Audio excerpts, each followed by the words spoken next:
Assalamualaikum warahmatullahi wabarakatuh. Halo teman-teman, kembali lagi kita di praktikum pemrograman berorientasi objek. Sekarang kita akan melanjutkan materi sebelumnya. Sekarang kita akan mempelajari mengenai abstraksi dan juga pewarisan.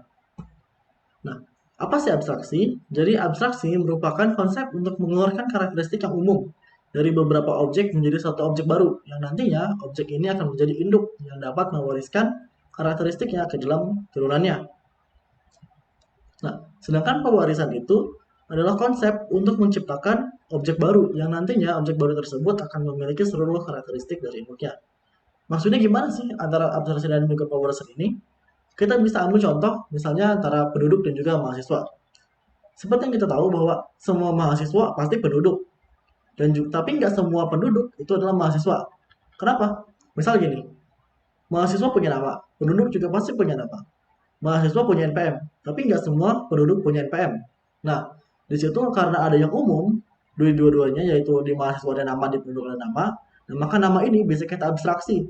Jadi penduduk di penduduk aja, di mahasiswa nggak perlu dideklarasikan punya nama.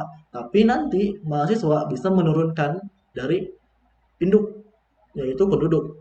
Nah, jadi di sini bahwa penduduk adalah induknya, sedangkan kelas induknya atau kelas abstraknya, sedangkan mahasiswa adalah kelas turunannya dari penduduk. Nah, nanti ya di si mahasiswa ini akan punya semua karakteristik dan juga behavior dari si penduduk tadi tanpa perlu kita mendefinisikan ulang. Nah, gimana dalam UML? Kalau dalam UML bisa kita gambarkan seperti ini dengan arah panah. Contoh, di sini penduduk dia punya nick. Nah, kemudian mahasiswa punya NPM. Nah, nanti kalau kita cek di Java, di kelasnya itu, pas kita menginherit atau mewariskan dari penduduk, dari mahasiswa ini, nanti si mahasiswa ini akan punya dua field, yaitu NPM dan juga nick. Nah, NPM itu dari mahasiswa, dan nicknya itu dari penduduk. Nah, tapi kalau dari penduduk, dia nggak bakal punya NPM, karena dia adalah abstraksi dari mahasiswa. Sekarang, buka NetBeans-nya, kemudian buat project baru, beri nama abstraksi turunan. Kemudian buka package baru, beri nama abstraksi, dan buat Java class pada package abstraksi. Java-nya, Java class-nya yaitu penduduk, seperti ini. Silahkan di pause videonya. Selanjutnya kita akan menulis kode untuk kelas mahasiswa. Silahkan buat kelas baru, yaitu mahasiswa. Kemudian ketikkan kode di samping. Pause video.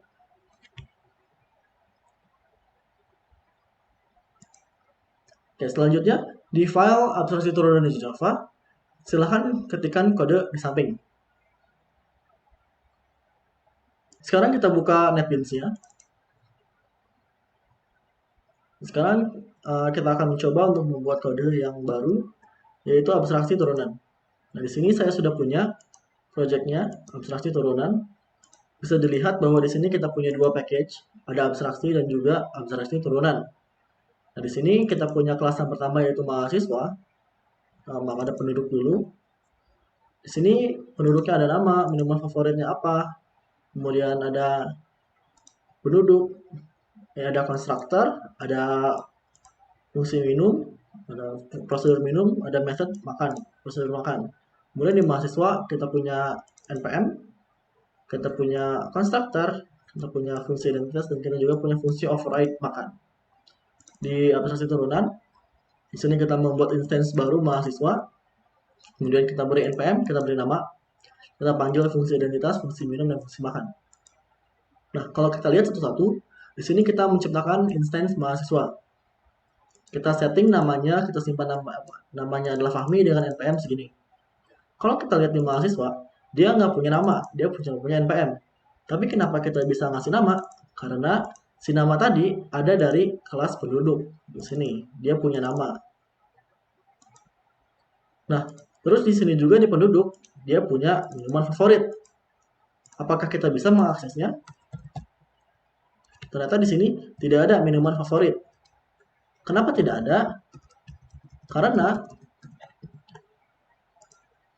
akses modifiernya adalah protected. Yang protected hanya bisa diakses oleh kelas yang ada di satu package yang sama. Sedangkan di package yang abstraksi turunan itu adalah abstraksi turunan, sedangkan yang tadi kita buat jadi package abstraksi. Jadi tidak bisa diakses oleh yang di luar package abstraksi. Kemudian kita punya fungsi minum dan fungsi makan. Di sini kita punya identitas dan juga makan. Nah, di sini kita punya dua fungsi yang sama, yaitu sama-sama nama fungsinya makan, dan di mahasiswa juga makan.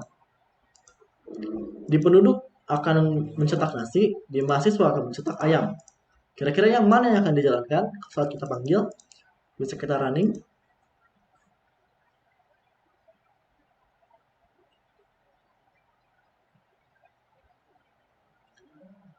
Ternyata yang keluar adalah ayam. Dan juga untuk minumannya yang keluar adalah energen.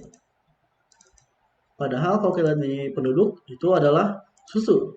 Kenapa bisa begitu? Kalau kita lihat dari kelas mahasiswa, di sini kita extend penduduk. Artinya kelas mahasiswa ini turunan dari kelas penduduk.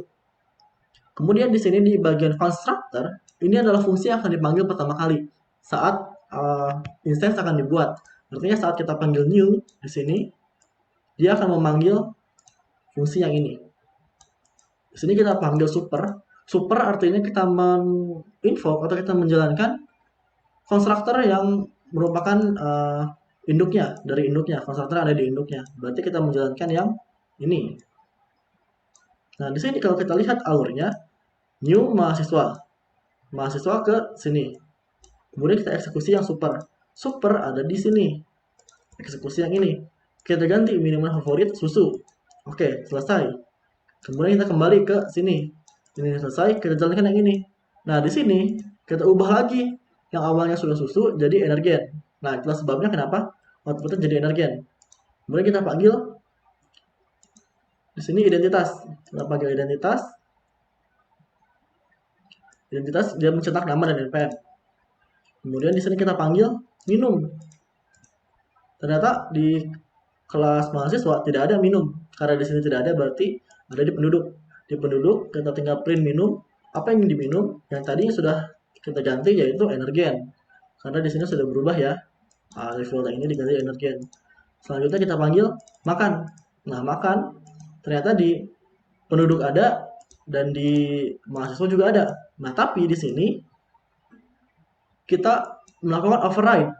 Jadi di sini kita panggil juga super.makan. Artinya apa? Kita mengeksekusi fungsi makan atau method makan yang ada di kelas induk, yang ada di penduduk. Berarti di sini kita setelah panggil yang makan, dia akan mengeksekusi makan yang ada di induknya, dia akan mengeksekusi nasi, kemudian baru dia akan mengeprint ayam. Nah, di sini kalau misalnya kita komentar, nah nanti outputnya tidak akan ada nasi, langsung ke ayam. Kenapa? Karena si fungsi makan yang utama ada di penduduk itu dilewati. Nah, ini adalah fungsi dari override. Artinya kita ingin menggantikan fungsi yang ada di induknya dengan fungsi yang kita buat sendiri. Seperti itu. Dan di sini kita punya final, artinya apa? Bahwa final ini tidak bisa diganti, tidak bisa di override. Sebagai penanda bahwa fungsi itu tuh final, tidak bisa diganti lagi. Terima kasih atas perhatian teman-teman. Wassalamualaikum warahmatullahi wabarakatuh.